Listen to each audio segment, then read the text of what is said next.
What's up, everyone? Welcome back to You're Such a Nerd, the Geek Variety Podcast, coming at you at the speed of a couple of bookworms rushing for their library cards, only to find out they're actually mimics. Did they make it? We're going to find out, and I'm your host, Johnny Doe. Let's go.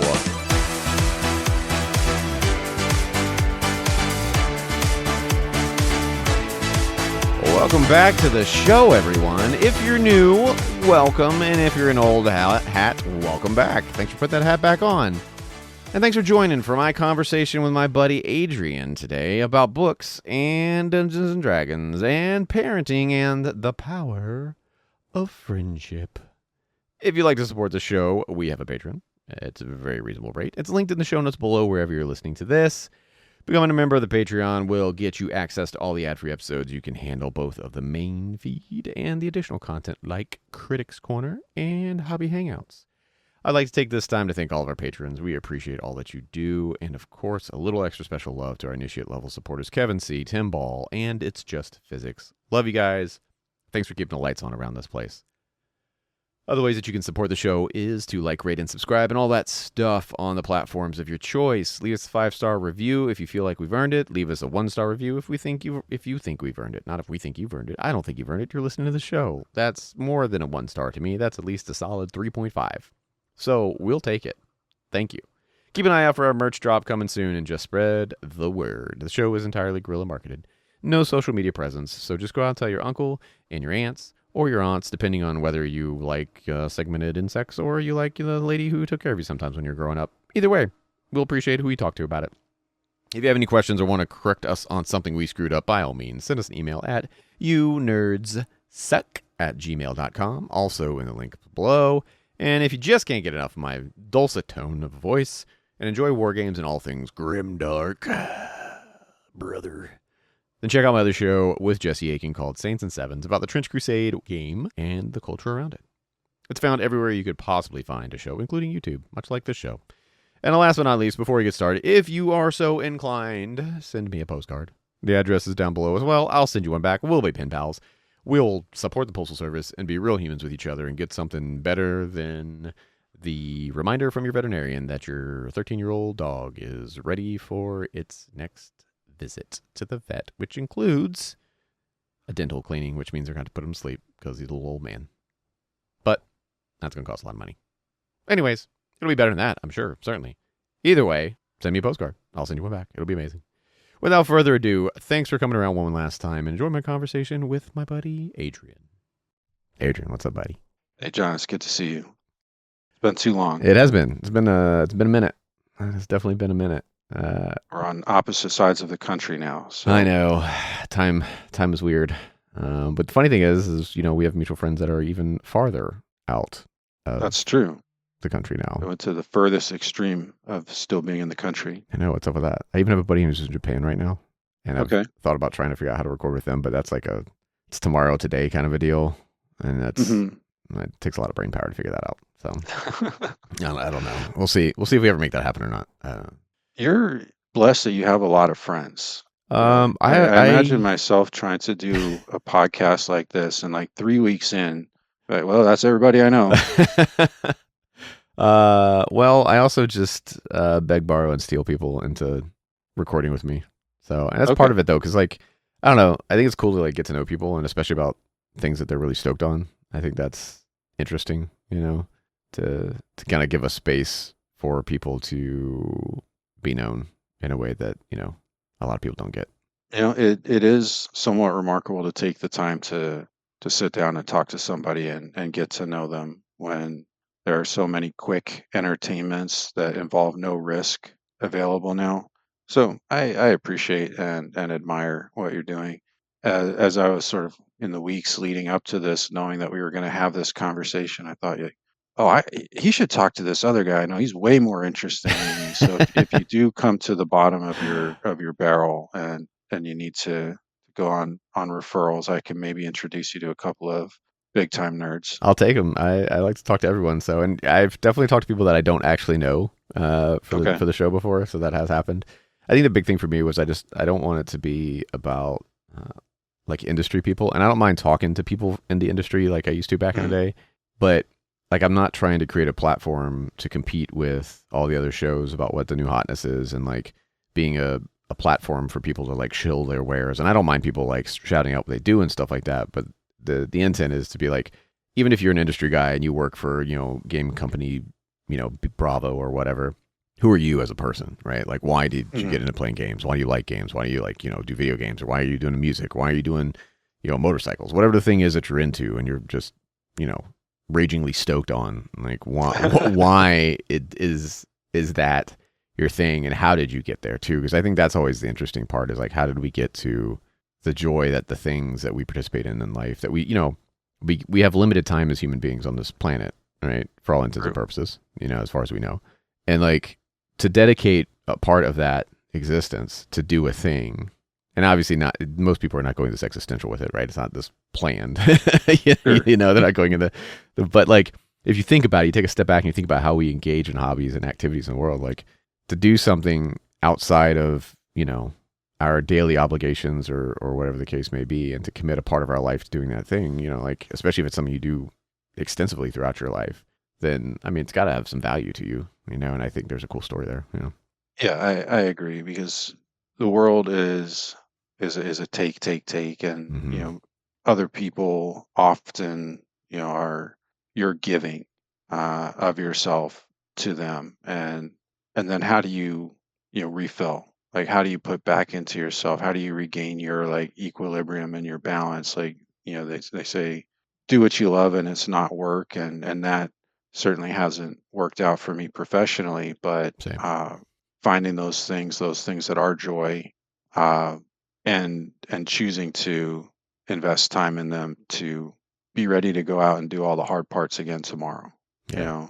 Just being able to say, like, here's something that actually gets my brain like turning over in a way that I Mm-hmm. like, gets my pulse up in a bit in a way that I like, and gets me feeling alive for the sake of it being alive, and not just for subsisting. Uh, and there are things that we stumble upon. You're right. You don't plan it. You don't. Yeah, 8 years old, say like, okay, Dungeons and Dragons. Yeah. That's it. That's gonna be my thing. That's my class. That's what I'm picking. I'm going to min max my stats to be, The biggest nerd weak, ever. skinny, sedentary, good at, addition and subtraction. It's a lot of it is by accident, and just being in the right place at the right time, and saying like, whoa, this is cool. I like this so much. I want to do more of this. And then the tricky part is, a lot of it requires other people, Mm-hmm. to really do it well, to really get maximum value and enjoyment out of a 4-player board game, Mm-hmm. an out of the box game, or a role playing game. Even now, video games are often a social Mm-hmm. experience. Going to the movies can be a social experience. Reading a book, sure, but then talking about it with someone uh, takes it to that next level, where somebody else says, "Yeah, I think that's neat too." I'm into that too. Like, I have my own idea about this, and they tell you something you didn't think of on your own, and you're like, "Wow, now you've expanded my understanding." Finding your interests, and then finding your community is, for me anyway, just talk about myself. Like, there's a lot of things I do just because I have to, Sure. because they're Yeah. gonna keep the lights on, because Oh they're yeah. gonna put food on the table. Uh, but they're not things that I necessarily would have chosen for myself. It's a path of accidents. But Mm-hmm. the things that I do get the time to choose, uh, you want to protect them, but you also want to share them. Well, I think that's an interesting And thing. Is that, go ahead. yeah, I was gonna say, I think it's an interesting thing that when you touch on a couple of points there, is one, the finding what recharges us, right? I think, which is definitely a valid depth of something to talk about, but also the social element of the things that we engage in and the value that those things bring to the table, and how the community around the thing that we enjoy is just as much, if not more, of the actual experience than the activity or the thing, like, you like riding motorcycles, right? But like riding Used to. motorcycles, yeah, I mean, used to, but riding motorcycles with friends is generally Yeah. more fun than riding motorcycles by yourself. Yeah. Same thing with gaming and all that kinds of stuff. So no, I think that's a valid point. And and it's difficult when you have a hobby or you have an activity that you have a hard time finding a community, even one or two people, around.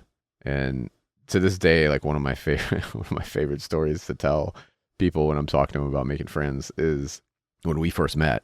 Yeah, that's a great story. And how Brian people are willing came to go into to. it. Yeah, I know, right? Like, and I know that like telling people that are younger than us about Meetup and this kinds of thing, they're going to be like, oh, so it was like Tinder or Grindr or something? No. Meetup was a thing where you would like post to other people that maybe had similar interests, and you would try and like make friends doing a thing. We're gonna go on a hike. Yeah, we're gonna do a common interest. Yeah, and it was great, and how unexpected it can be because obviously for people who don't know and who are not there and have not heard the story, we're hanging out, we meet up, we did this meetup thing, right, for Dungeons & Dragons. We're trying to get a D&D group together, and we show up at this brewery, and we're standing around outside just chatting, like 5 or so people who've never met before, kind of having this conversation, talking about various interests and the things that like people do, but we're nerds, so we're going to talk about nerd shit. We're not just going to talk about like the weather and our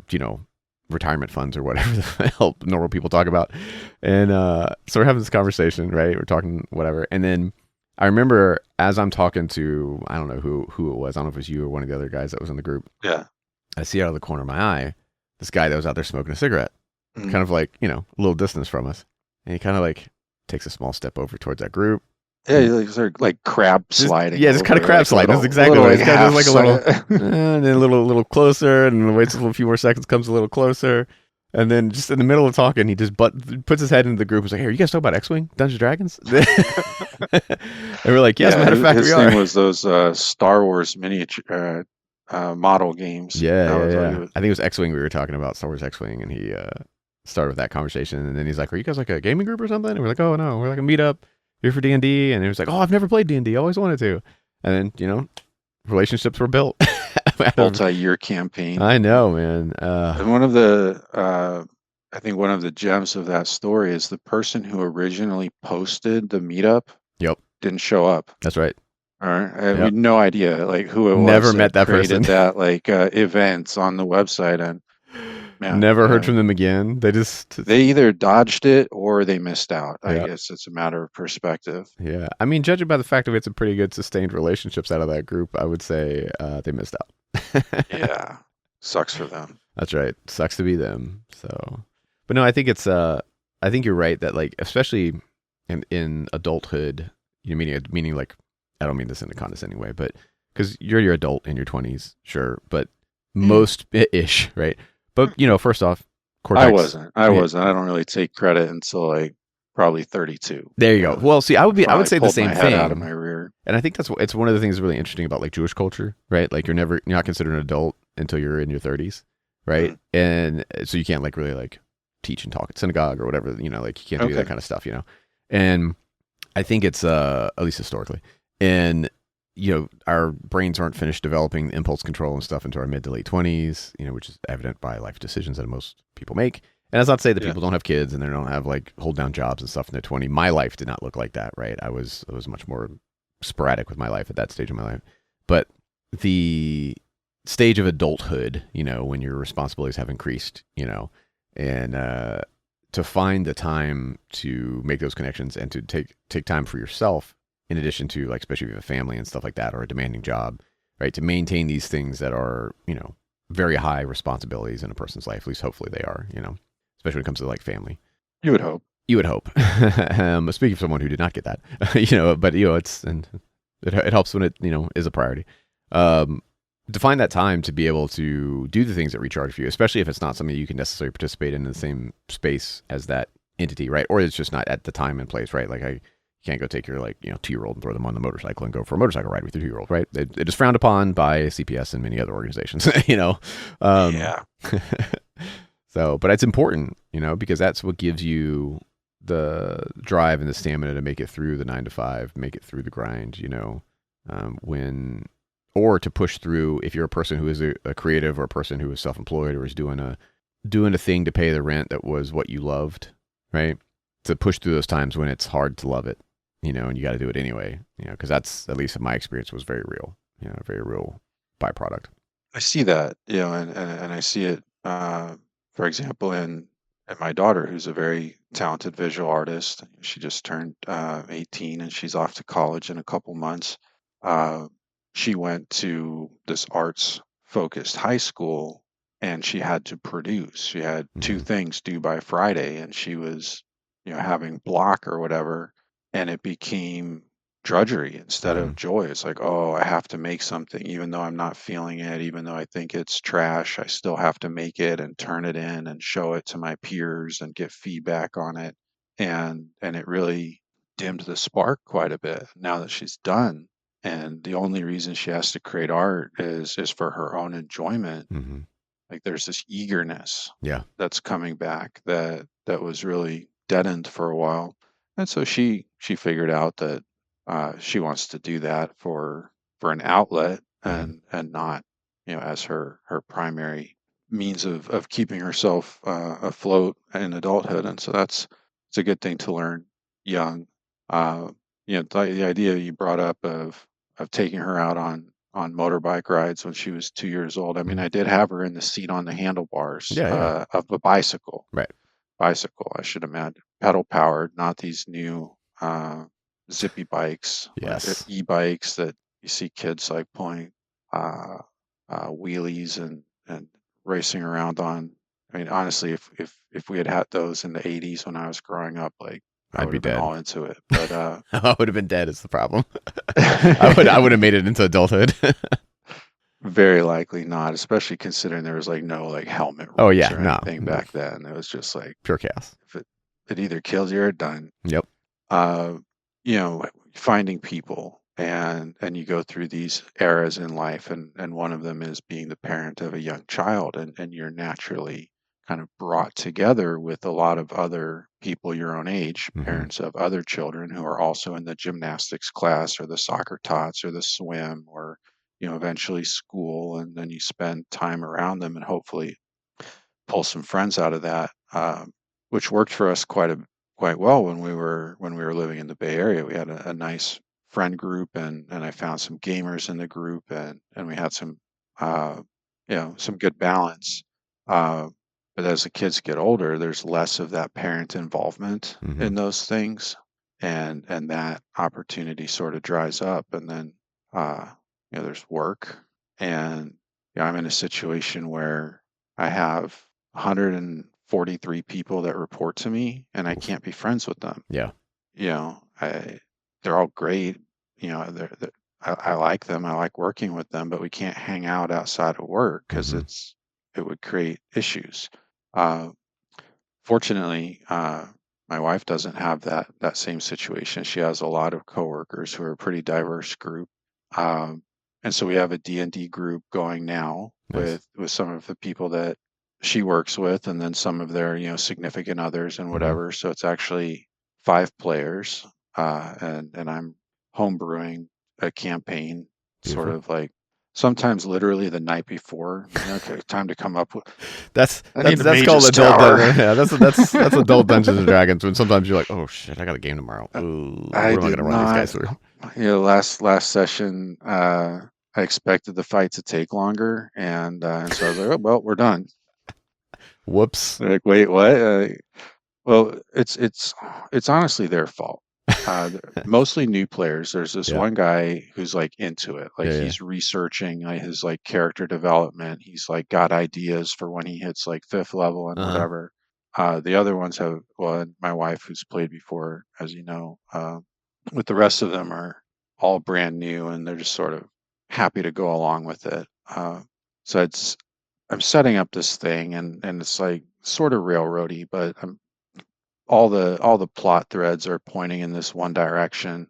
And I had this big fight, and then they were supposed to, kill everybody because, I mean, come on. And then there was this like treasure trove, a bunch of treasure, magical items. I've only given them, I think, one magical item so Right. far. And so I was finally going to kind of like open the box and give Mm-hmm. them some magical items. They skipped it. They missed it completely. I'm like, Oh oh, my. I don't know, guys. Like, I'll have to come up with some other way to give you some stuff. But yeah, these are people that if it weren't for my wife spending 8 hours a day with them in Mhm. sort of a confined environment, like we never would have met. We never Yeah. would have started talking or hanging out or anything like that. Uh, so finding that way to bring a passion, a personal interest out of just my own head and into the real world and into a community of some sort has become more and more important and interesting to me Mhm. as like I said, the daughter goes off to no, the other one, college in a couple months. Then it's going to be my wife and I at home Mhm. looking at each other, you know, we get along great. We have a very, very good relationship, but it can't just be, that. So we're talking about like what are our future hobbies? Mhm. Mhm. Like the empty nester hobby list is like birding, trees, Yeah. um, Pickleball. non-strenuous hiking. Pickleball. I can't pickleball like my ankle, man. Like it'll never let me bounce around like that again. So uh, we went to an event at a local sort of nature park. It's sort of like a wetlands nature park sort of thing where they have exhibits and they have different like animal encounters and things. And it was a sunset social Mhm. event at this place, and they had all these things to do, and then they had organizations that were out there letting you know, like, oh, we have activities doing this, we have activities doing that. Book I read feels like it was this year, it might have been last year, Oh, I've got the lists. called The Overstory by Richard Powers. Okay. Uh, Strong recommend. Uh, Not a huge spoiler. It's mostly about trees, but in a way that connects them with people, and so there's this sort of fictional narrative, and then a lot of truth, nonfiction content about trees, and this book sparked this curiosity about trees in me, and I haven't really done much with it other than occasionally I'll like hold my phone up to a tree and do like the Google search thing, and it's like that's a willow tree. And I'm like, ah, neat. And then I immediately, forget.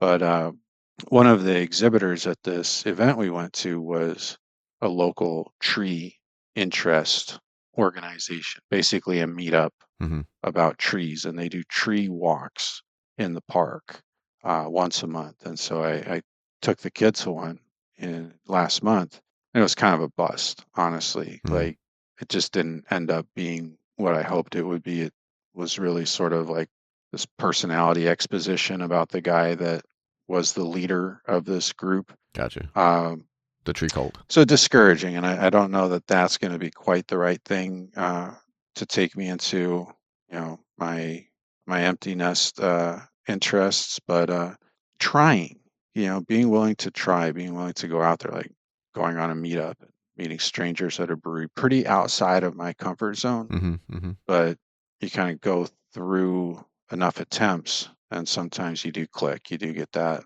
really rewarding experience, and so the the challenge of not just going straight home after work and like getting sucked into the gravity of the couch. And Mhm.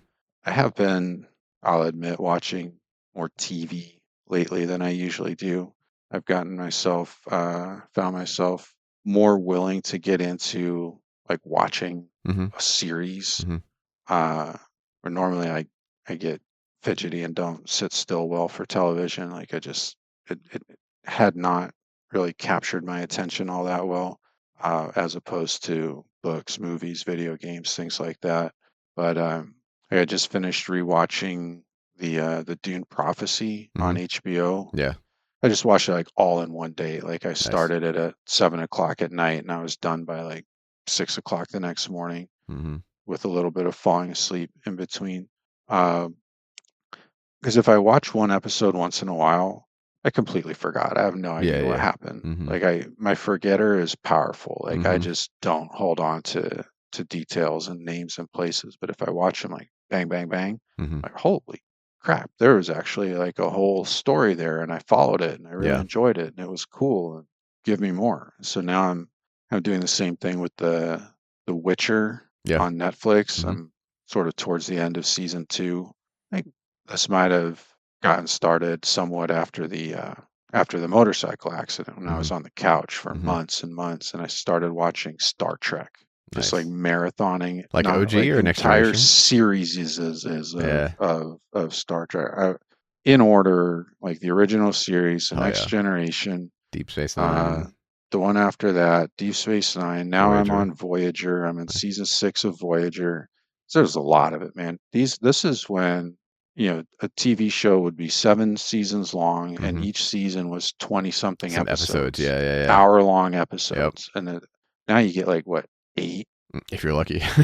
Sometimes 5 or 6. 6 sometimes. Yeah. Yeah. And granted, I'm sure there's a difference in production costs and things like Sure. that, like all of the uh, special effects and whatever that go into shows now are on a different level than the next generation. But still good stories. Yeah. There's a lot of good stories there, and so as I start to turned 50 last year, settle down into this backside, but it's I'm finding a greater tolerance for sitting still Mhm. and letting somebody tell me a story, but it can be isolating. Yeah, absolutely. And I think that's the challenge, especially. I mean, all the science points towards the importance of social interaction and social engagement, relationships, hobbies, and like prolonged cognitive function and development and all that. So it's more important, you know, by the evidence that we're being given now than just let me just have something to do. So I think there's definitely something to be said for that. I think it's a weird place. So I've been really into kind of retroing myself out, going kind of retro analog-ish, right? Okay. But not in the like I'm going to be a cool hipster sort of way. I have to preface this because no one wants to be a hipster. Right, right, right. But there's it's funny because like it started with this idea a long time ago that I've just like with the light phone that I've just like paid attention to and I never did anything with, and then got off social media I don't know, 10 years ago or something like that. It's been a long time. And just have spent so many years off of social media and observing everyone else around me and engage and how they engage with the internet and everything and experiencing frustration about a lot of it and seeing the impact it's had just randomly to people around me and in the world and realizing I have less and less interest in even like capacity to deal with the bullshit from the internet. Um, Yeah, even like general media, not just social media, but like quote unquote the news and things like that, right? And like it's terrible. yeah, whatever the algorithm is shoving in our face. Mm. So I've kind of gotten to where I engage very intentionally with the internet and entities on the web, and I've unintentionally found myself moving more and more towards like that analog experience of intentionality. Like I'm really looking hard at the mod retro. It's like a Game Boy rebuild that plays original Game Boys, but also has like new production games and everything, Oh, but it's okay. completely self-contained. There's no Wi-Fi, right? There's no Mm. it's literally just it's a Game Boy. Like it Yeah. holds looks just like a Game Boy. I've been really getting into like cassettes, analog media. I envision a world where I may be falling into like DVD, 4K, whatever the hell they're called soon. At the rate I'm going, because I'm moving more and more away from a lot of streaming. Or if I'm streaming more intentionally of like I'm going to listen to this album when I stream it, as Yeah. opposed to I'm just going to shuffle, mix, whatever. And I was just looking today. So Commodore, the computer company, Yeah. is back, and they have a phone that they're They're developing. back. They're back, baby. They've Good for them. yeah they yes, everyone really missed the Commodore 64, I'm sure. That was it. So they got the 64 and the 64C that they've kind of re-released, which I was just reading on this morning, going like, what are they doing with these, right? Because I know that Mm. the mod retro people are also doing the Nintendo 64 as well, and they're like standalone Oh, consoles, okay. but like way upgraded, not like the shitty ones you'd get from like like the department store. Sure. And they Yeah, I've gotten some of those emulators where it's mhm, like too good to be true, like yeah 1,000 games on a device the size of a credit card, and they're like, "Wow, this is unplayable. yeah yeah I yeah got scammed." yeah exactly. And so the mod retro stuff's really nice. I mean, it's a little expensive, but it's like nice. But the the phone thing. So Commodore's making a phone. It's called Mm. the Callback, and it's a flip phone. Commodore Yeah, is Commodore, the making a computer flip company. phone. Yes, is making a phone. Uh, in 2026. 2026, yeah, it's June. Checking. At the end of Okay. June, pre-orders are up, so I have to make a decision whether to pull the trigger on this or not. But it's a flip phone, like Flip a phone. legit like friggin' flip phone. Hmm. And it has no web browser and no social media, but it still Yeah. has, unlike the light phone, it has more functionality as far as like Signal and different apps. You know, it comes with WhatsApp. You can get most stuff that's on the Android, I guess, like App Store works on the Commodore, Okay. right? But it blocks social media and it blocks web browsing. Hmm. And so it's interesting in the way it designs. I'm still trying to figure out like, okay, what's the music situation like?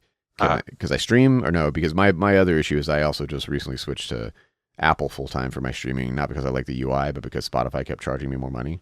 And I realized like for a family plan, I was like, okay, for the same amount of money I'm paying for this family plan with Spotify, I can literally have everything plus like 5 other things with Apple and more storage. I was like, well, let me just try that out, even though I like it less, but that's fine. So compromises we make I know for our principles. but I won't like bat my eye at spending $60 on coffee beans and a couple bags of coffee beans, right? But then I'm like, I got to save $5 a month on my subscriptions. Every time I try to look to save money on my subscriptions, they're like, oh, but if you bundle it with this other thing, you'll only be paying $4 more, but now you'll have more stuff you don't watch. And I'm like, oh, that's a great I'm idea. sold. It's clearly Okay. what a deal. Raise my rate. Glad to do business with you every single time. It's better not to look. Just leave it alone. But I think there's a thing about that, like sort of engaging with intentionality with stuff. And I think that to me, that's always been something that has been a part of gaming, was that desire to make the connection with people. And it's even like I'm a part of a couple of groups that will play online on like Tabletop Simulator, and we'll play games on Tabletop Simulator, right? Like board games or like, Halo Flashpoint, Turn Crusade, like various, Marvel Crisis Protocol, whatever, various, games. And like, I'm happy to be able to play with people that I don't live near, but I fucking hate it. I hate engaging on a computer to play a game. I mean, don't get me wrong. I literally just played a game with a guy last night. Super rad guy that I met on one of my communities, right? Hey man, we haven't played a game in a while. You want to play a game? I'm like, yeah, let's do it. Because I haven't even touched TTS in like months. Jumped on board, played a game. We had a great time. And most of it was shooting the shit, right? The game was fine. Like we had a great time playing the game, don't get me wrong.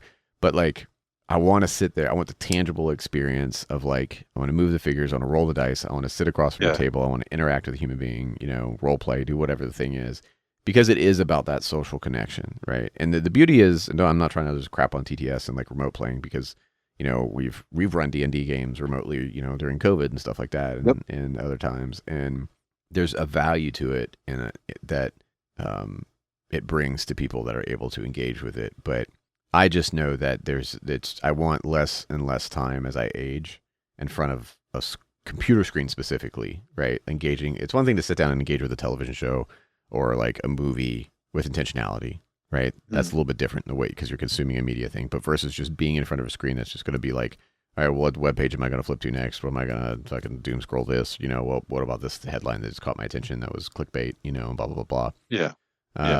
That is something that I'm finding more and more I have a lower tolerance for as I get into my twilight years. So I want to go back to 2 things you said. First one is, did you say cassettes? Yeah, baby. That was like the least convenient form of media ever. Like trying to getting a Walkman. Rewind and fast forward and like, oh, where does that song start? No, that's not it. Okay, go back. Oh no, crap! Now it ate my cassette. I have to pull it out and get a pencil. Wind it back up. So you should try finding an 80s something refurbished tape cassette deck that is of a decent quality for not $1 gajillion these days. There's probably somewhere in my garage like a mixtape cassette that I made for my wife when we were dating. If you find it, send it to me. Oh my God. What a treasure trove of I'm so curious what's on it. Mid-90s that would be. Oh, baby. Oh, me trying to be like smooth back then. The smooth operator.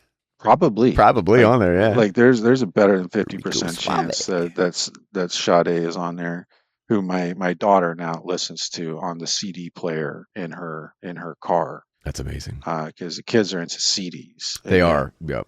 I made the same mistake as you. Well, technically I tried to avoid it, but my wife for Christmas a couple of years ago bought me a record player, and I said, no, I don't want a record player, because then I'm going to start buying records, and then I will have no money. and that has proved to be true, because somehow records are $40 now. It's Yeah. like the price of buying a record is absolutely wild, and yet we continue to go buy. It's become like a date. We go to this spot Same. where Yeah. there's the little restaurant around the corner. We Mm-hmm. get a bite to eat. We go to the record store, and we're out $200. Mm-hmm. But there's a certain sense of of it being okay. Records are a pain because, like, okay, I put music on while I'm cooking, and now, okay, my hands are dirty, and I need to walk over and flip it, Yep. and forget it if it's a double album. And like, Yeah. oh, okay, now Mm-hmm. I need to do it again, and so streaming certainly does offer convenience, Oh, for and sure. that's the second thing that I wanted to touch back on that you said is I'll do the same thing that you said. Like I will put on an album and I'll play it in order, first song to last song. But I need to know like what album it is I want to listen to, and where Mm-hmm. streaming really pays the $18 a month or whatever it is I spend on it is in the shuffle. Yeah. Like to show me something new, show me something I've never heard before.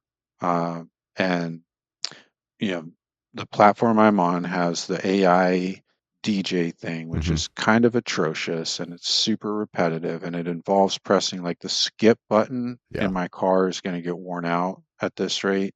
But I find, I don't know, 3, 4 songs a week, Mm-hmm. usually at least, that I add to my liked songs. Mm-hmm. And then I have an artist that I can dig a little deeper into and then find out. And so for me to not just listen to that same crap that was on that mixtape in the 90s, for me to find Mm-hmm. artists half my age that are doing interesting things out there, requires kind of churning through a lot of the shuffle. And now, I mean, now I find myself worrying like, is this even a human being I like mean, that made this song? yeah. Is this AI slop? Because Yeah. it's harder and harder to tell the difference. And I know it's out there. Like you hear these stories about some guy made an AI band and then he made a bunch of like AI listeners and had them listen to his AI band and he made $100 million. Damn it! Why didn't I think of that?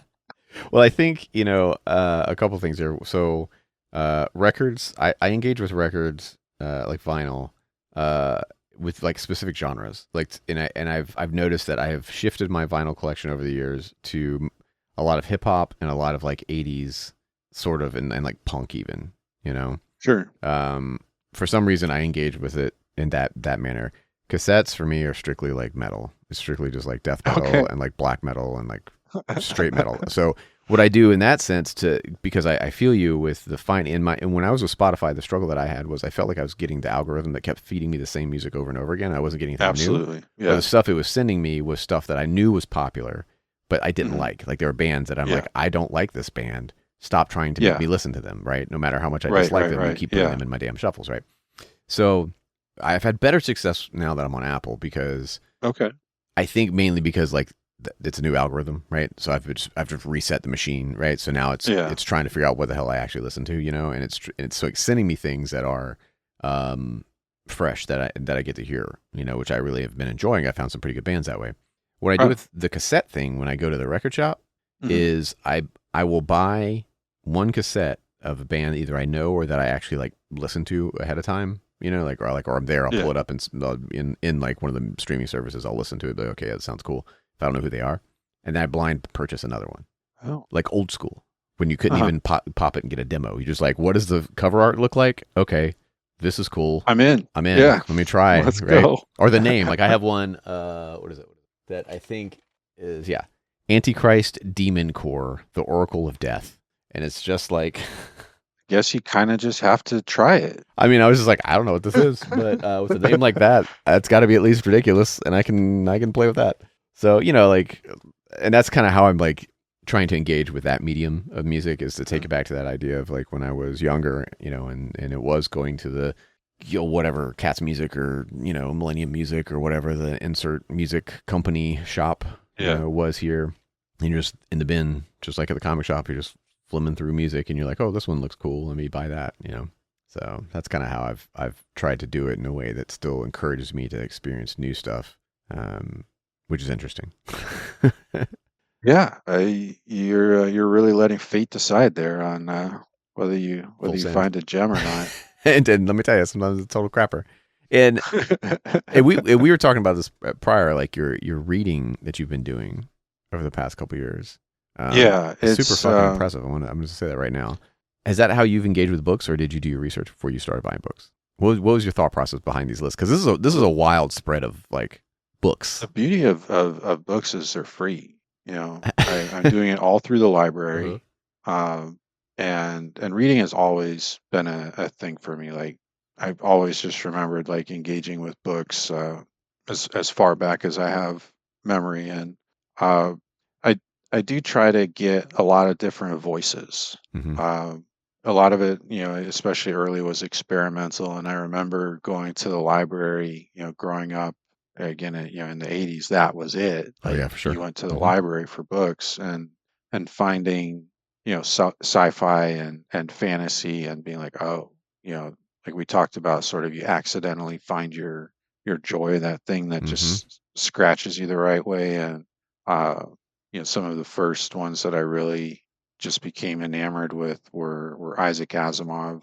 Mm-hmm. uh, the iRobot, and uh, the Foundation series, which, you know, unfortunately the show on Apple didn't do any form of justice. No, it's a little rough. Uh, and then I remember at my high school library there was like one narrow bookshelf, like maybe a foot and a half wide, that was like the sci-fi fantasy. And the whole like multi-room Mm-hmm. library, Mm-hmm. there was this one little narrow bookshelf, and they had, more than anything else, Pierce Anthony. Yeah, Pierce Anthony, man, ogre.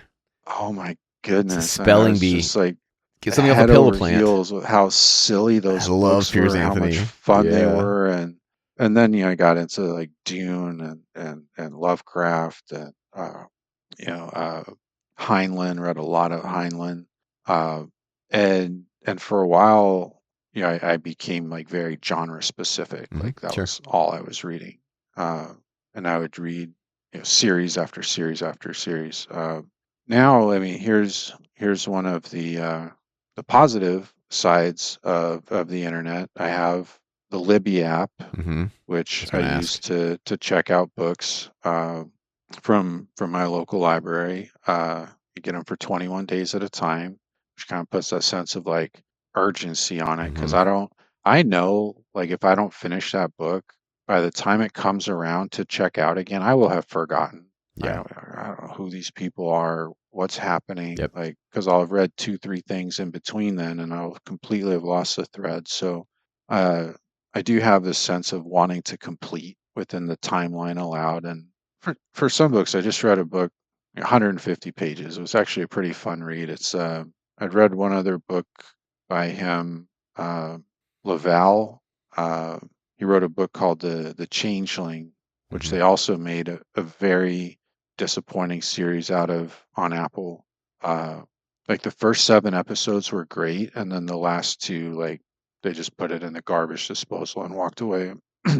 He wrote this book, you know, called The Ballad of Black Tom, which is very Lovecraftian, Mm-hmm. Mm-hmm. and pretty fun read. 150 pages. You read it, you know, in a day.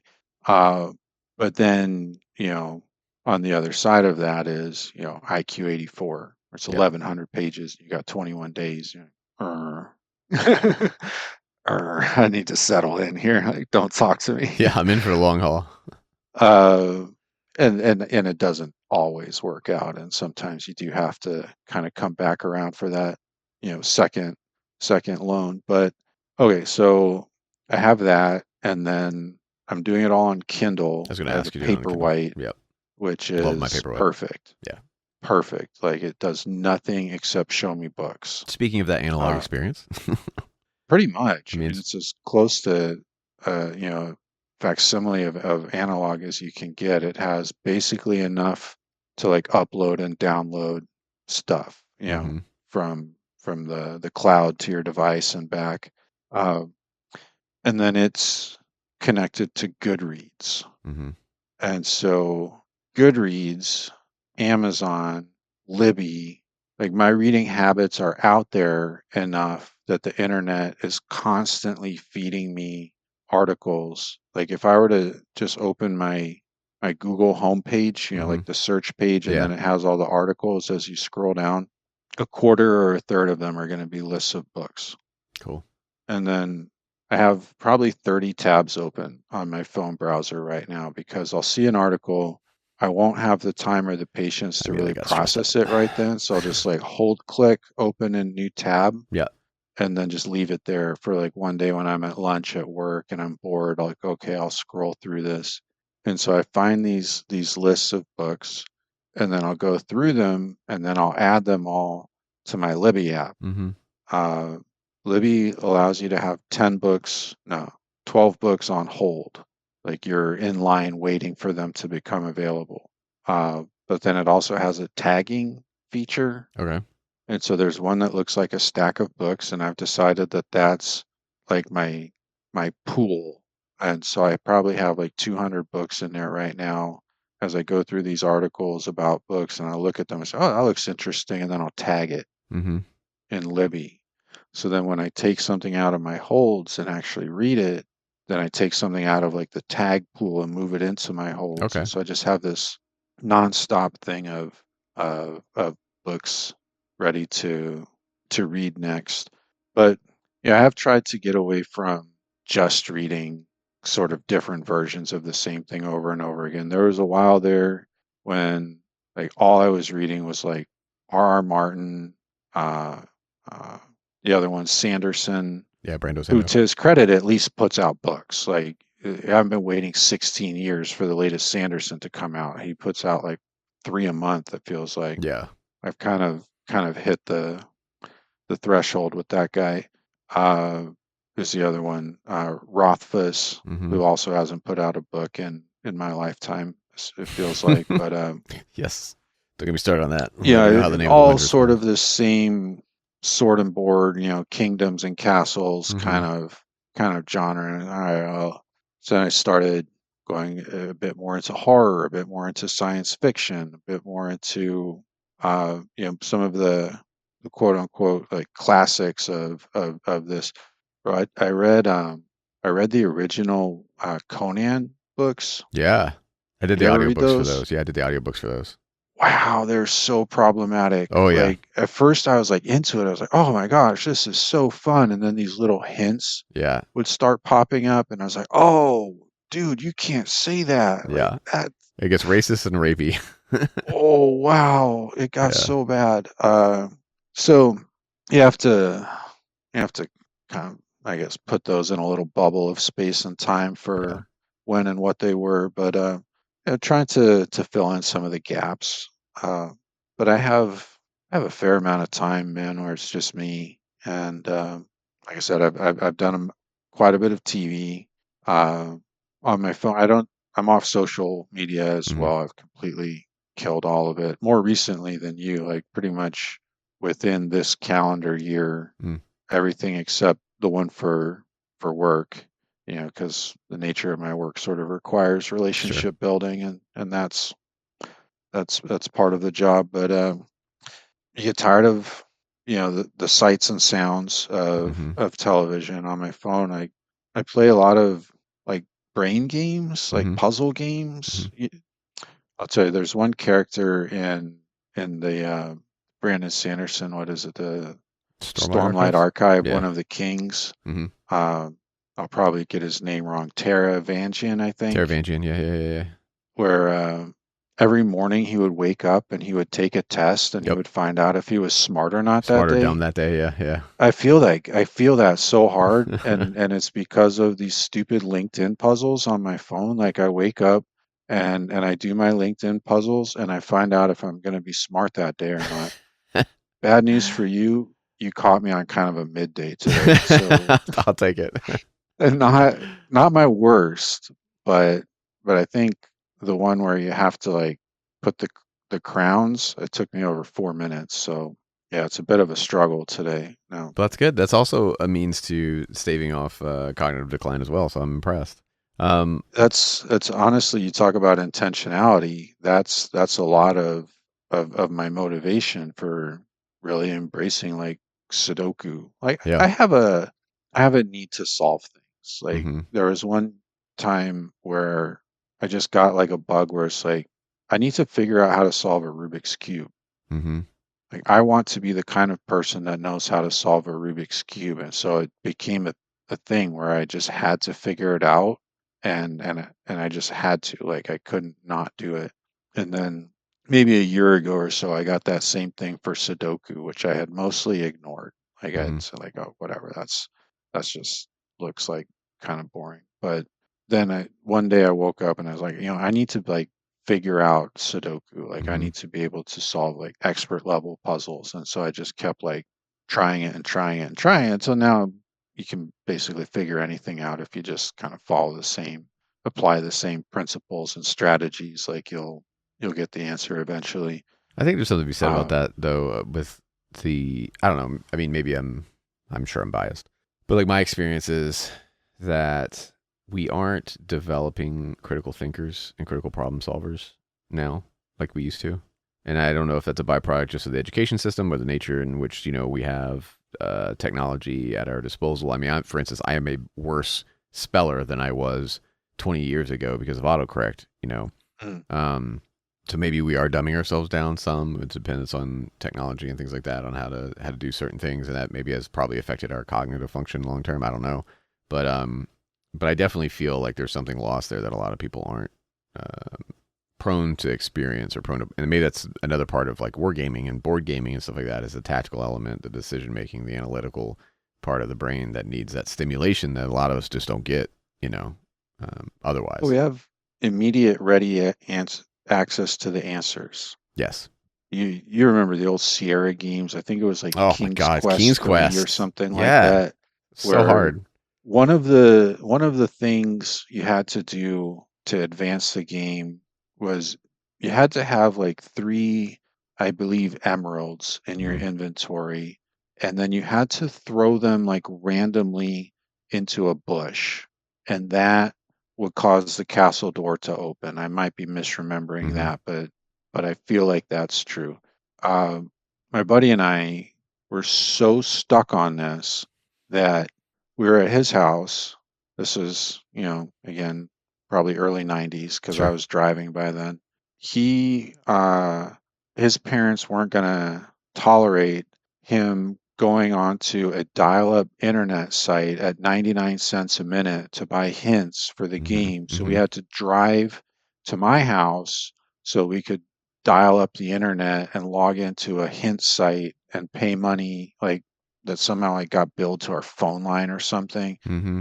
to get a hint to find out that you had to put the three emeralds in the bush. Uh, now, I mean, the answers are as soon as you think of them, as soon as you think of the question, the answer is available. Yeah. Uh, is that a good thing or a bad thing? Like, I don't know. We're offloading a lot of that cognitive burden onto the machine. And in a utopia, that would mean great. Now we're free to frolic, amongst the daisies and to paint and to write poetry and to daydream Right. uh, and be creative because we're not trying to do like dumb math problems, Yeah. and like make spreadsheets and things like that. Uh, you know, you talked about spell check and how it reduces your ability to remember the spelling of words. And there are some words that I will just never remember how they're Sure. spelled. Like I will get them wrong every time, and then the thing corrects me, and I'm like, "Thank you, thing." Uh, and with now these even more powerful tools, like I at first was very anti AI because I've seen the Terminator movies. Right. Obviously, Skynet. I've Yeah. played the tape. I know Mm-hmm. how this goes. Uh, and I agree, like I don't want AI actors, I don't want AI scripts, I don't want AI artwork. Like I see so much AI slop these days. Like I attended a webinar for work, and all of the slides, all of the images were just these awful AI things that were just so distracting because Mm-hmm. they were so bad Mm-hmm. that I didn't pay any attention like to what was being said. But okay, I'm trying to figure out how to make some analytical spreadsheet at work, and like I could watch like YouTube videos or like something to try to learn how to do it, or I can go to AI and say, write me a formula that does this. Yeah. and it does, and I Hmm. plug it in and it works, and I go on with my day. So I'm trying to find that balance of like, if the skill isn't being better at knowing the answer, because you don't need to, the skill becomes being better at asking the right questions, using uh, the information technology to supplement and enhance rather than to replace and to accelerate. You know, uh, there's I think there is a way to do it that you don't give up too much of yourself, Hmm. but you say, what is a part of it that I like doing? And I'll hold on to that. And what is the part of it that I find like stupid and frustrating and annoying? And I'll offload that. And then I have a better time and come up with a better, faster end result. I think Uh, the challenge that I would say is when the corporate billionaire overlords get a hold of it and use it to their own ends versus right the people who are engaging on it on that base level. Because I would counterpoint it that I am not a I'm not a pro AI person. I think even if we just look at the environmental drain that the AI server there's that. databases cause right on Yeah. their own is its own problem. But from a doom and gloom perspective, and I'm the first person to say like fuck Terminator. Eventually, they're going to nuke us because it makes the most amount of sense, right? Because we've Mhm. been trying to do it to ourselves since our inception as a species, right? So Right. it's no wonder that eventually the computer's going to be like, well, you're the problem. Yeah, Mhm. uh, User error. user error. Yeah, so let's remove the user. Remove user. Yeah, Problem solved. problem solved, right? And utopia. So, but I will say these two things. One, in the form of music, talking about the concept of production, AI produced stuff, Mhm.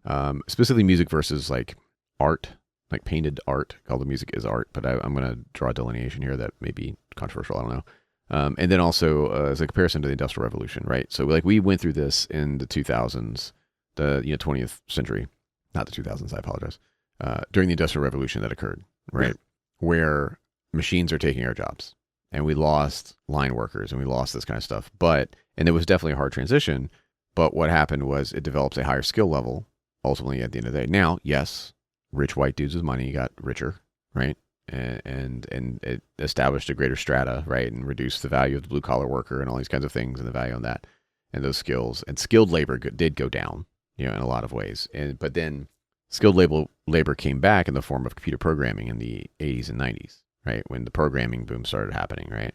So a new skill level developed that was a difficult transition for a lot of people, right? And then we felt the fallout of that, and now we're like, become a electrician, become a plumber. If you want a job that you can make an ass ton of money now, right? Do those jobs because we don't have the doctors and nurses we need. We don't have the skilled labor that we need, and that's starting to charge a premium. Whereas before it was like you're just trying to make it by because everyone did that crap, right? That's kind of changed now, and now where AI can come in, and in my mind is that kind of stuff you're talking about is the efficiency, the menial task work stuff that yes will replace certain people's jobs, absolutely, but what might open up on the backside of that, I don't know. I'm trying to be hopeful about it instead of just doom and gloom because the reality is it's happening, right? Uh, your kids' generation probably will be the one of the last ones to. It's the bridge generation, right? Like my kids, same thing in a lot of ways because they're not going to grow up without knowing AI engagement. AI is a part of their world, unlike us who grew up with like computers weren't even in the home, right? The dial up was the extent of how the internet we engaged with it for the first time. Cell phones, like these kinds of things, right? Yeah, my daughter's she's coming into, AI, which, is pretty powerful now, but really is still in its infancy, Oh, like absolutely, yeah. where it will go, kind of right at the end of high school, which is for me, like right when the internet came out, like Mm-hmm. you started getting AOL CDs in the mail, Oh yeah, like McAfee right about the antivirus. same age that she is now when uh, all of these tools are becoming so widespread. So yeah, it's uh, kind of that same. l- Didn't grow up with it. Like Right. she grew up with smartphones. Mm-hmm. She's born in 2008. The iPhone came out in 2007. Yep. So she didn't obviously, spend a lot of time on screens when she was very little because they were brand new and they didn't do all that much and prohibitively expensive. But certainly, like grammar school, middle school, high school have Mm-hmm. been plenty of screen time. It'll be interesting because the next generation will not ever know life absent AI, right? Right. Unless there's like, a giant global EMP or solar flare or whatever the heck happens, and Sure. we go back to, we go to Neanderthal ways, Neanderthal ways, I guess. But technically, we weren't even Neanderthals; we were something else. But whatever, it doesn't matter. Yeah. Specificity in this space is not necessary. Thank goodness. Thank goodness, yeah, because I would be. Don't fact check me. The difficult. Actually, I'm kidding. Fact check me. Call me out on my bullshit. The other thing too, and this is a counterpoint as a musician, right?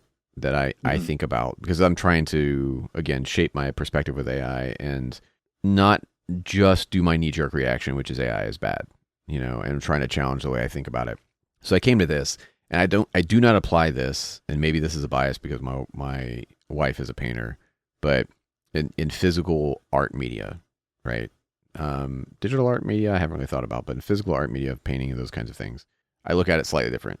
Music, to me, music has always been derivative, basically, because for a very long time, we know all the chords, right? Sure. We know the keys, right? We know harmony. We understand these things. Different, cultures find different things underlying pleasing. math, yeah. Right, but it's basically math, right? Mhm. It's an equation. So you look at any sort of progressive band in any sort of genre. I look at jazz, blues, even, right? All of those things oftentimes are directed by feel, yes, but also by math in the musical space, right? Beyond just, and there's artistic interpretation. I am not trying to be reductionist about this and say that music is just math, because it's not.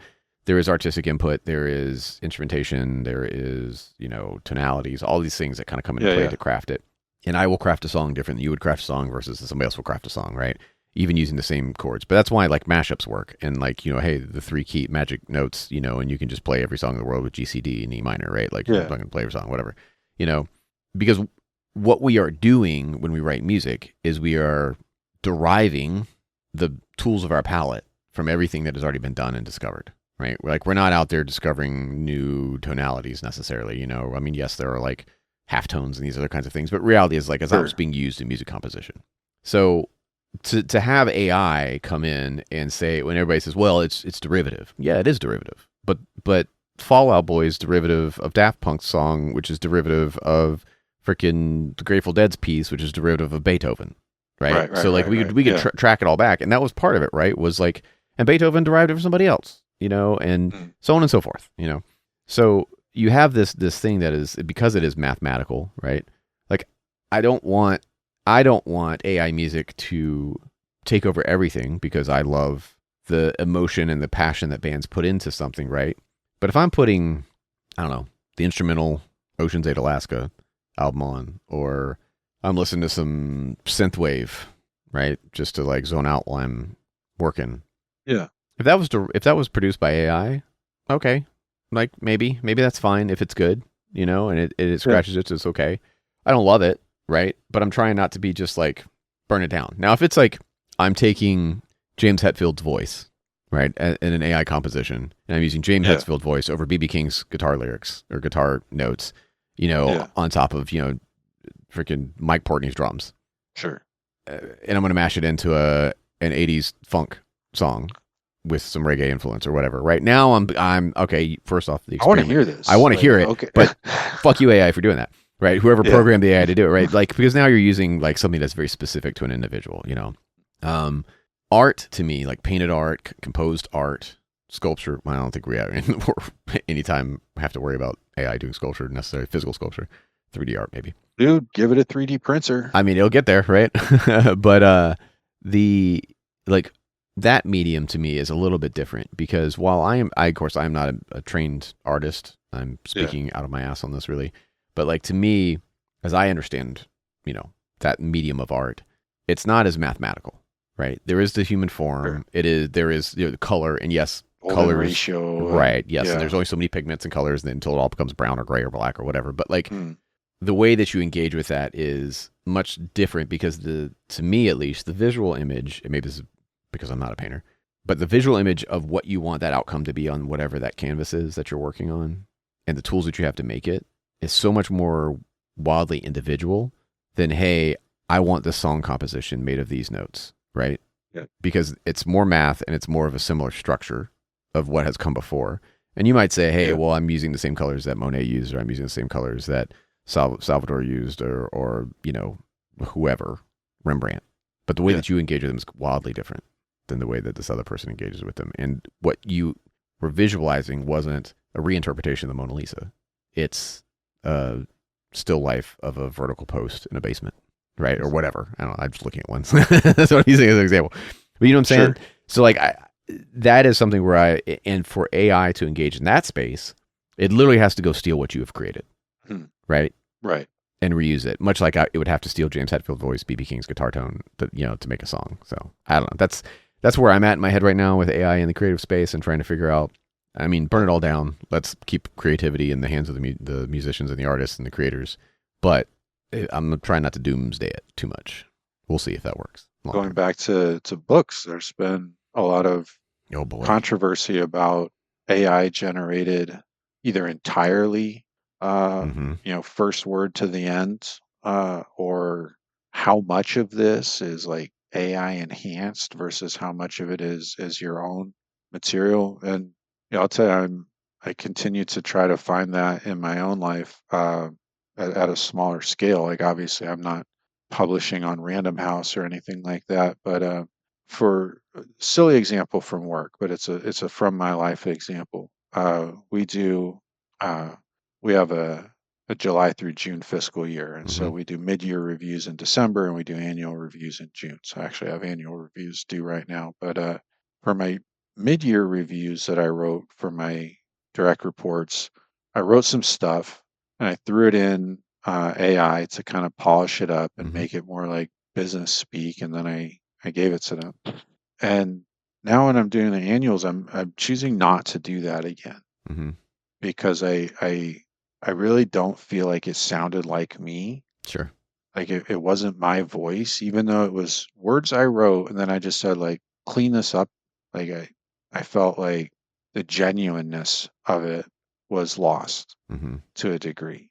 And I thought, would I be happy receiving this? No, probably not, because I know this isn't something that was crafted specifically for me with me in mind as the audience. And so there are times when sure, throw it in, take the content because it really doesn't matter. It's just like, especially if you're posting something uh, online for generic consumption, like check a box consumption. But if it's something that's personally meaningful, either for you as a creator, for the person that you're going to be presenting it to as your audience, uh, my experience has been once you run it through the machine, you get lazy and you're like, oh, well, that sounds, yeah, I'm gonna just use that instead. And it's no longer you. Like the intent and the impact of it it's playing the game of telephone. It's translated, it's being repeated through this other processing system, and it's no longer an original statement. One of the books that address this, and this is kind of an older book. Do you ever read Hyperion by Dan Simmons? All four of them? No, not all of them. And the I need to. Technocore, Yeah. where they have these AIs, and then there's a bunch of them, and then they decide, fortunately, well, I guess actually they do try to kill humans, but then they like secede into like their own space, and they become like the USA and Russia, except it's like the humans and the Technocore on the other side. Like they become a superpower of their own in this galactic political system. And as we see these competing models coming out, and then like the idea of government regulation is kind of a pathetic joke where they're like, oh no, wait, no, don't do that one. That one's too scary. And so they keep telling, Anthropic and OpenAI or whatever, like, oh, you better nerf that, like, or like you just like the ability to enforce that is pretty much nil, and these companies are doing Oh yeah, of course. whatever they want to, and that's just what we hear about in the media, what they're doing behind closed doors or in other countries where the regulations are outside of our knowing. Uh, yeah, we're just still on the doorstep of this thing. Yeah, and I think And it's going to be the next major, data consumption, not just as far as like farms and to run it, but actual like privacy data. That's going to be a whole other thing from the AI perspective as well. That's will be something that we'll have to deal with, like we've already had to deal with in other ways. I heard an interesting proposition, which was, because obviously the big thing about these data centers is the water, Hmm. you know, uh, for cooling. Uh, Put them in space, Yeah, I heard you about that. know, That's like an Elon Musk orbiting data deal. centers. Yeah. I mean, at least it stays cold. Like it's the same idea as like the James Webb uh, telescope, Yep. where just by being where it sits, and then it has like the heat shielding, like it cools itself, uh, just by the nature of the environment to where it's able to do um, the studies it's designed to do. There's, I don't love the idea of sending more junk up into space. Like when I picture in my mind's what orbit around the Earth looks like, it looks like a junkyard. Yeah, totally. uh, like like uh like the junkyard from Stand By Me, where they have to like run from the dog. Yeah. uh that's my image of Earth orbit. But it would at least leave the water, available Yeah. for higher purpose. uh is Here in California, they're finally, putting solar panels over the aqueducts Yeah.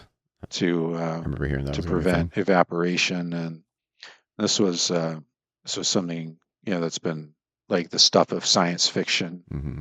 for quite a while, and now it's actually becoming uh, a technique we're using, and it just makes so much sense because you have uh, real estate there Hmm. that is perfect for solar capture, and then you don't lose whatever it is, 20-30% of the very limited water that we have to evaporation. Now, are there going to be some other unforeseen unintended consequences of that? Will we develop some sort of, you know uh, new invasive species or something in that environment? Well, probably, but at least it's a common sense effort. I remember reading about that idea in, I believe it was a book called The Water Knife. Hmm. Uh, Paolo Bacigalupi. I would have to double check that name, but he's wrote a couple of interesting books, and that's an area where especially this year, I'm trying deliberately to cross more into is, uh, even though they might be fiction, books that are based in a steady dose of reality. Hmm. Um, some of these have been out for a while. Like, Contact by Carl Sagan is a very, very interesting study of radio astronomy, and then he takes it in this interesting, fantastical direction. Uh, some of the Weir books, he's become Hmm. very popular recently with The Martian, and then the last one, which I saw, it was good. Uh, Hail Mary. Thank you. Yeah, That was a good one. book was better, but yeah, it was a good movie. And but I read one called is Kim Stanley Robinson, The Ministry for the Future. Hmm. Fantastic book. It was sort of on that same level of the Overstory, which I referred to earlier, where there's a whole lot of like things that are actually happening in that book, and then it takes it, into some fictional territory. It goes slightly into the future. But I was reading that book, and then the next day I'm reading like the newspaper, and it's like, hey, wait, Yeah. these are the same storylines. Really a lot to think about. Yesterday, I read a whole book just in the morning, not fiction at all. It's a book by Dr. Anna Lemke Hmm. called Dopamine Nation, Yeah. and it talks a lot about some of the stuff we were talking about earlier. The quick fix, the quick little happiness. If I don't like this song, I can skip it and get to the Hmm. next song. If I don't like this article, I skip it, go to the next article. Just the ready availability of quick pleasures, whether it's substances, narcotics, digital things, other experiences, that we live in this world of plenty, uh, but we behave as if there is still scarcity, that we hoard it, we overdo it. We're like, the squirrel trying to stuff like Mm-hmm. nuts for the winter when really there's plenty to go around all year long. So it's a book primarily about addiction, but it goes back to uh, balance. Mm-hmm. Pain and pleasure are really two sides of the same seesaw, Mm-hmm. and the ideal situation is balance, uh, and the sort of the social community aspect as well of living your life, behaving in such a way that you're you're able to maintain relationships and contribute and participate to the social structure that we share. So I don't know. I find like my own ideas get stale pretty quickly, and books are a never-ending source of new ways to see things and new things to think about, and sometimes just a good time. Like what I'm reading right now is Ken Liu. Just started it. Uh, the Something About Kings, Mm-hmm. but it's based on traditions that I'm not familiar with, all these different mythologies that I'm not as familiar with, and so it's just giving me a chance to get really outside of my day-to-day norm, Mm-hmm. uh, and that's more important to me than ever these days, where the real world is crushing. Yeah. The responsibilities of work, family, paying the bills, keeping a car running, all of that takes so much. Sometimes you just want to like pick up and move and go to a different country, and Mm-hmm. that for me is books, or watching Alien Earth, Yeah. so good. Uh, Sometimes watching bad movies just for the fun of it. Oh yeah. But that I just saw Masters of the Universe. It yo was great. like It was so I good. saw the preview for that and it looked horrible, but It I was want to see good. it It anyway. was good. It was good. It It looked was like the appropriate level of bad. okay, now there's a sword. Now there's a tank. Now there's like a dinosaur. I'm like, wait, what? Yeah, Is it was this all great. happening? Speaking of good, bad, good movies. Yeah, I think so. I mean, books have always been like a mode of escapism from their inception, right? That's what they were. Mm, We were telling stories. It was escapism, which is a piece of that, getting a break from the doldrums of the day, right, or the burdens of the day, right, is to read the story. And movies can be the same way. Video games can be the same way. They're a good level of production these days. Unlike early on when it was just platformers or whatever. But books, I think, also allow us when we need to disconnect or if we need to challenge our way of thinking, right? Expose ourselves to a new idea. It forces us to engage with the information in a more analytical and involved way than just reading something that the algorithm is feeding us, right? Because one, we yeah, don't know how fact-checked that algorithm information is. That algorithm is most likely based off of either inflammatory ideas against things that I already have or things mm, to echo chamber what I'm already thinking because that's how right. the algorithm's planned it and what will get the most swipes for money. So it's based all off of consumerism and capitalism and making a dollar off Yep. of what your activity is, right? It's not really engaged in a way that isn't intentionally helpful. Whereas we read a book, and I might read a book that I completely disagree with, Mm, but it's going to challenge me while I'm engaged with that book to formulate the reasoning and the thinking behind why I am diametrically opposed to whatever this book is espousing or whatever the case may be, right? yeah, Which is so yeah, much yeah. different than in the way that a lot of people engage in like thought experiments nowadays, which is much more of just, I'm just going to read this thing or I'm going to see this information, I'm going to take it as fact, or I'm going to, reject that because of XYZ, but like this isn't a well thought out, formula or a plan or reason, Right. to believe what I believe, whatever the case is.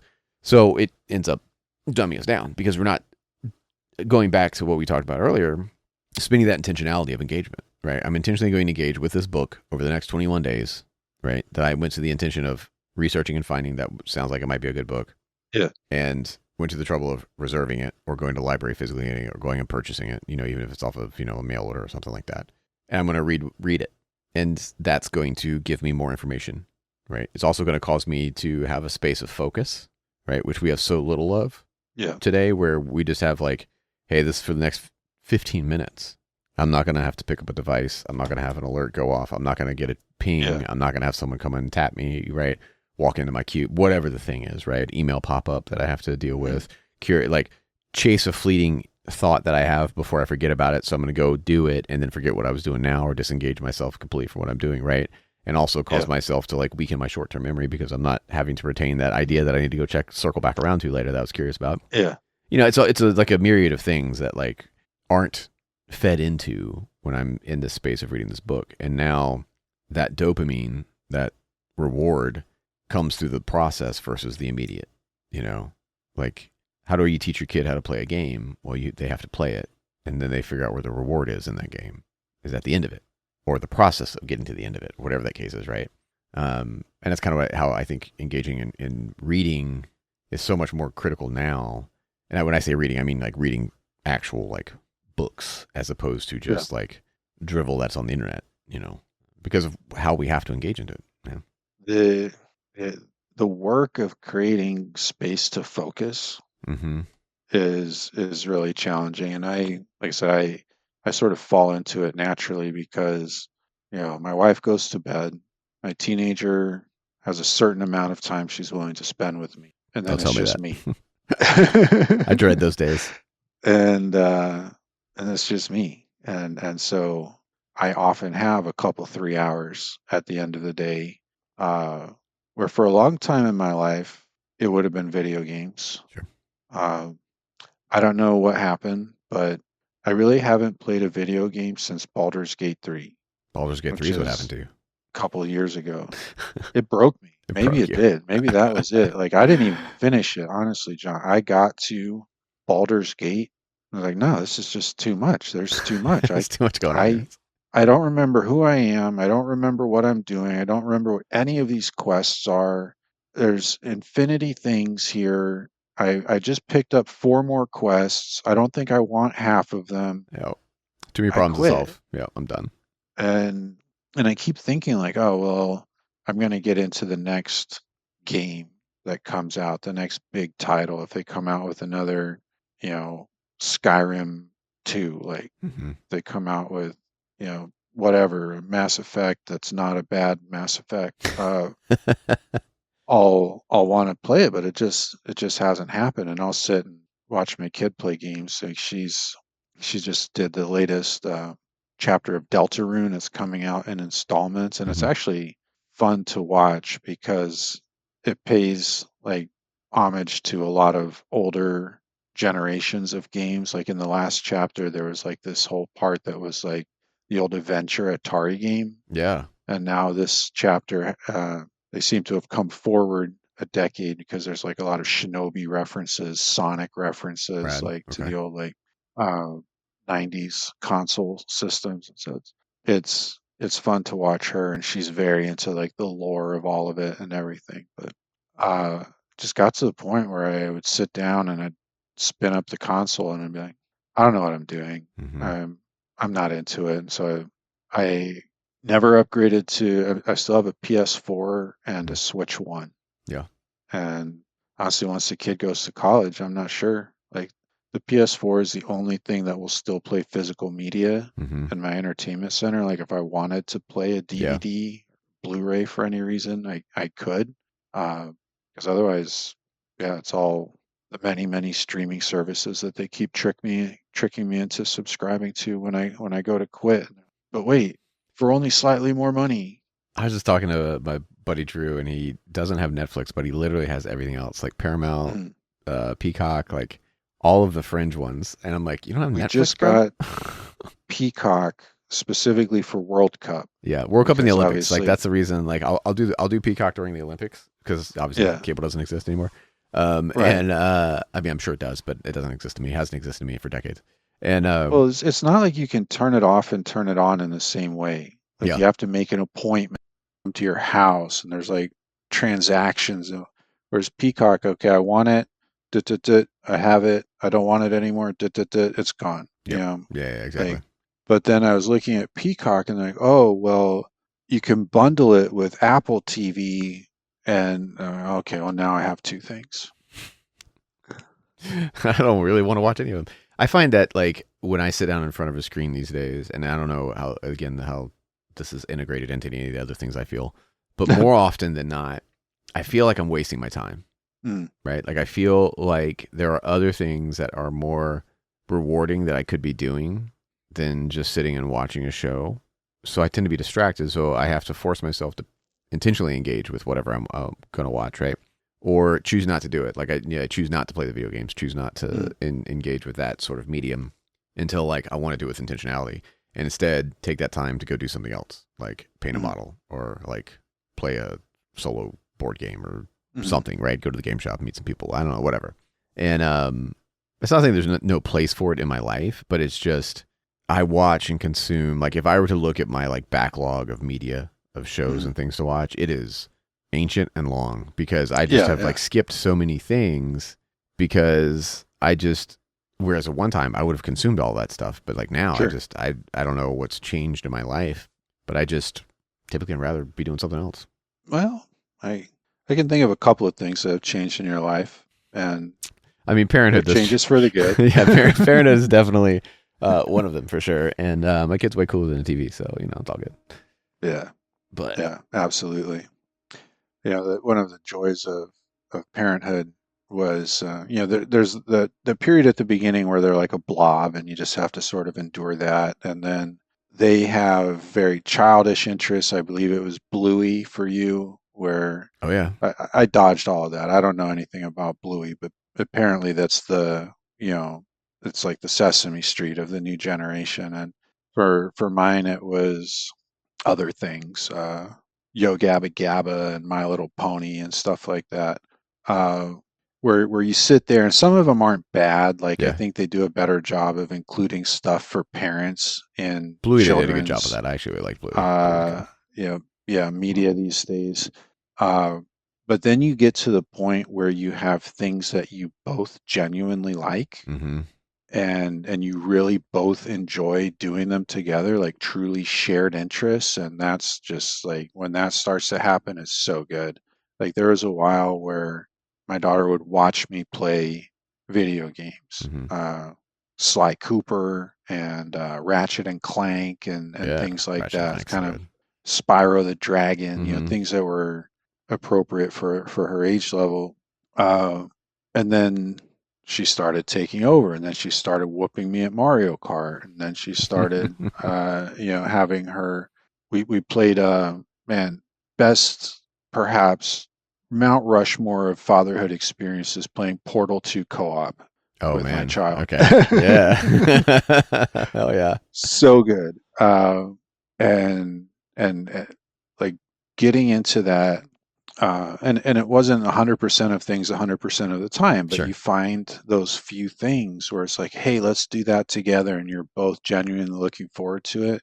uh, yeah, you can't buy that. Like they don't bottle it, it's not on a shelf. You just have to stumble into those joys together.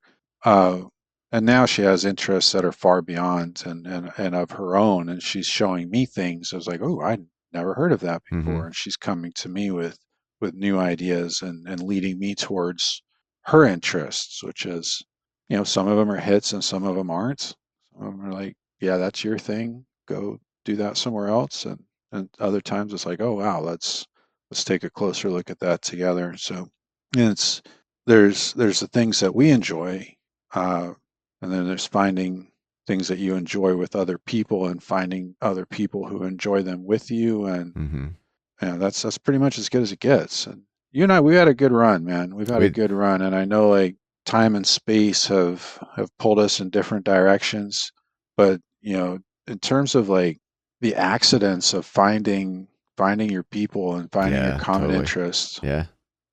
Yeah. So like I said, if I I listen to, my commute is about an hour in the morning and Mm-hmm. 45 minutes to an hour in the afternoon. So I listen to a lot of podcasts, and I listen to a lot of real play Mm-hmm. Mm-hmm. podcasts. And, so I started with, did a lot of Critical Role first season, and then never really stuck with it through the second campaign. And I haven't listened to it for a while. I try to listen to podcasts of games that I'm not playing myself, Mm-hmm. That's cool. uh, because it's like, I wish I was playing Call of Cthulhu, but I'm not, and Yeah. so I'll listen to a podcast of people playing Call of Cthulhu Scratch and that kind itch of, for sure. yeah, it always gets to the point where there's somebody who just like bugs the crap out of me. Yeah. personalities, man. It's always the thing about RPGs. It's the personalities around the table. When it hits, baby, it's good. But when it doesn't, ooh, it's rough. Like, the first season of Dungeons and Daddies Yep. was like gold, start to finish. Yeah. That And was the good. second one was okay, and now I'm pretty much done with it. Yeah, But that's what happened to me. Is I got into the second season, and I kind of dropped off. there was another one, I'm blanking on the name of it, but there was one guy who just was annoying, and it made me not listen to it anymore. And so now I'm 50 something 3-hour episodes into a Masks of Nyarlathotep Okay. live play podcast, and there's one person on the show who every time they open their mouth, I'm like, did you have to? That's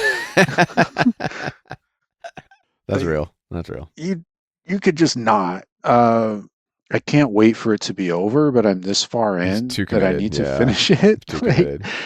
and then, so, man, if you ever decide you wanna take on the challenge of putting together, A live play. yeah, Oh, I've got time. I'll keep it. I'll put a pin in the back of my head.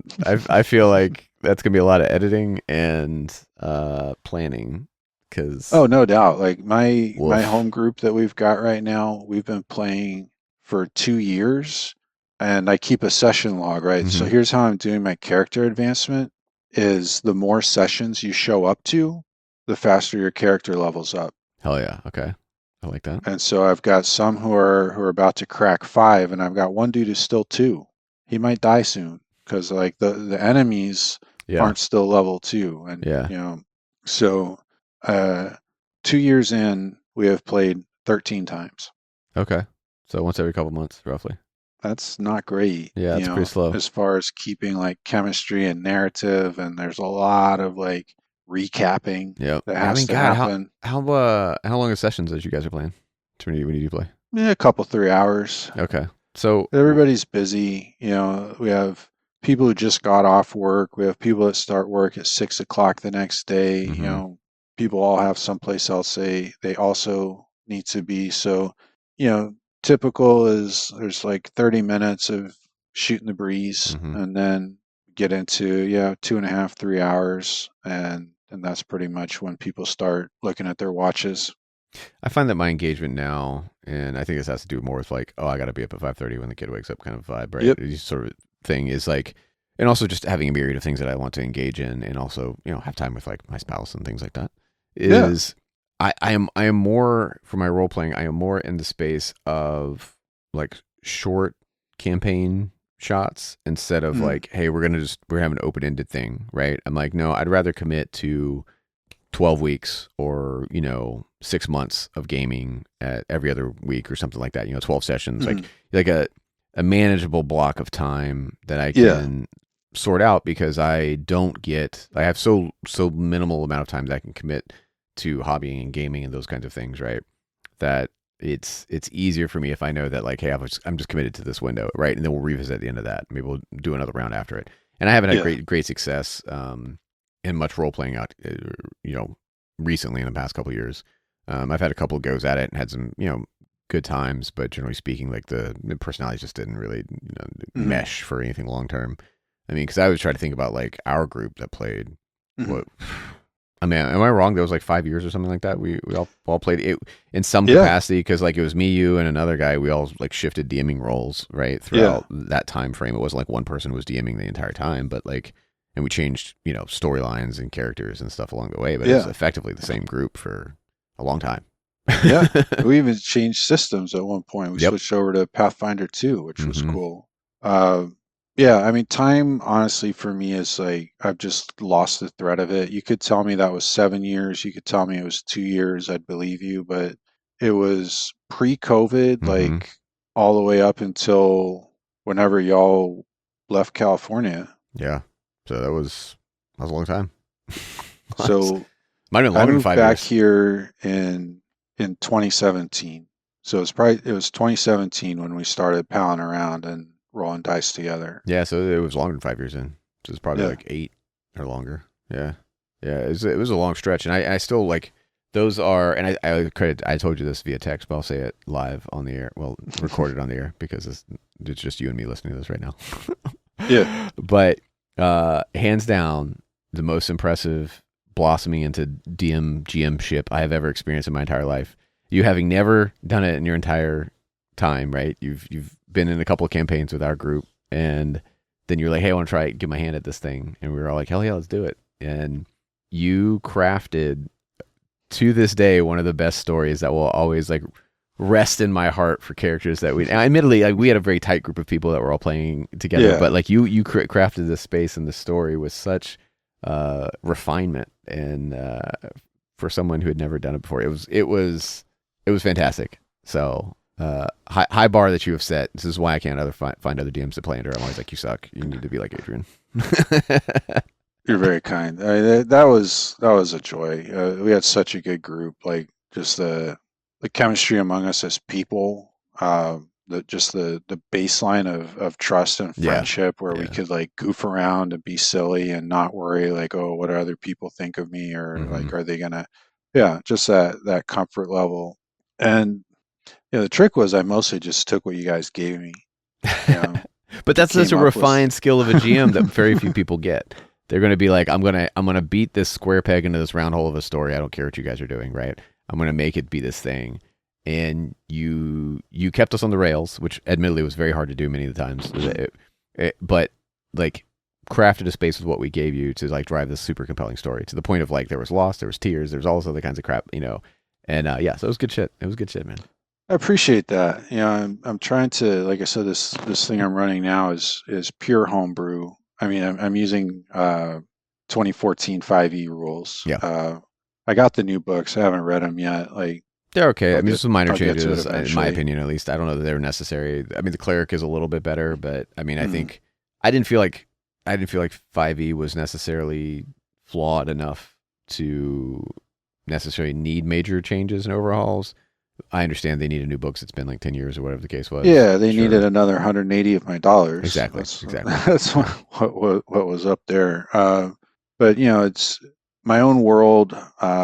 What I did in our game, which so it's not is I sort of created this thread, but then I used a lot of modules like to Hmm. create like specific encounters or Hmm. like little like mini missions or side missions. So this time I'm challenging myself to do it all just out of my head, That's awesome. um, which is super because I'm in there like trying to be creative, and then like AI is right there, and it's like Speaking of I AI, could bring just it back put around. like, Yeah. Yeah. give me a mage's tower, Hmm. and but I am like really trying I'm even drawing like hand drawing my own Getting maps, out the and I'm graph paper, not like baby. gifted in this way at all, but um so I'm looking up like tutorials of like how to draw mountains, and then Hmm. like practicing like it's it's in some ways that same itch of wanting to solve something. Yeah. I've Yeah. always felt like, I have a novel in me. I could have been, you know, what? I'm gonna sidetrack myself here. You know what pisses me off? Tell me. Matt freaking Dinniman. He pisses me off because have you read it? No. You know what? Dungeon Crawler Yeah. Carl. Yeah. Yeah. It's so much fun. Like I've only read the first two books. I read the first book because of like the cover and the Right. hype, and I was like, and I liked it way more than I wanted to. And so he's Hmm. just like this guy who's like in a punk band, and he plays bass, and then he writes these books that are like silly, fun, just like rock rock and roll, like action nonstop cannonballs of books. Hmm. And now it's going to be a TV show, and it's going to be a movie, and he's going to be like a multi gazillionaire. And it should have been me. Like I could have done that. Same as the other thing. Like I could have come up with that, but I didn't. Yeah. And so anyway, Matt Tinneman, that guy, man, charmed. Um, Trying to come up with original stories, original content, having a story to tell. Uh, I feel like I have it in me, and then to do that through the DM GM sort of platform of okay, it's not just me writing words, but then I have these other people that I need to participate and contribute, and then I have to adapt to the things that they're doing. So I'm putting all this time into it. And some days, like I shared earlier, it's like, oh crap, I need to come up with something for tomorrow. But in general, I've got sort of this thing worked out that I'm still filling in the details. And then, so I'll show them my map of the continent, and they'll make some kind of crappy comment like, "Oh, that looks like Game of Thrones." Go home. Go home. Get out of here. Oh, fuck off. Roll a new character. You're and if the meteor falls out of the sky. Everything is derivative to a degree. Yeah. But mine is a lava chasm, and that was an ice wall. So shut up. You know. It's the beauty of being the GM, man. That's good shit. Yeah. You get to tell a story with somebody else, even when they're shitting on your own story. So yeah, and then all the uncomplimentary nicknames for like coming up with names is always like a weird thing, and then as soon as you say it out loud, they're like, "Oh, that sounds like dumbass." Like, okay, he's Captain Dumbass now, like instead of like whatever name I had struggled to come up with that sounded cool to me in the moment. But there's nothing more humbling than just having your hard work just ridiculed to your face by people who aren't even getting paid to be there, or your supervisors. They're just there in your space that you invited them into your home, and yet this is the treatment we take. Yeah. Oh, man. All right, Adrian. Well, buddy, we've been going for a while. And I was worried. I was like, man, I have like 15 minutes of small talk on my best day, but we somehow broke down all my normal barriers. The power of friendship. Yes. That's what it was the whole time. All right, buddy. Well, let's talk again soon outside of this format. Absolutely. That's great. Let me know how you're doing. It's great to catch up with you, John. Yeah, man. And we'll talk soon. All right. All right, buddy.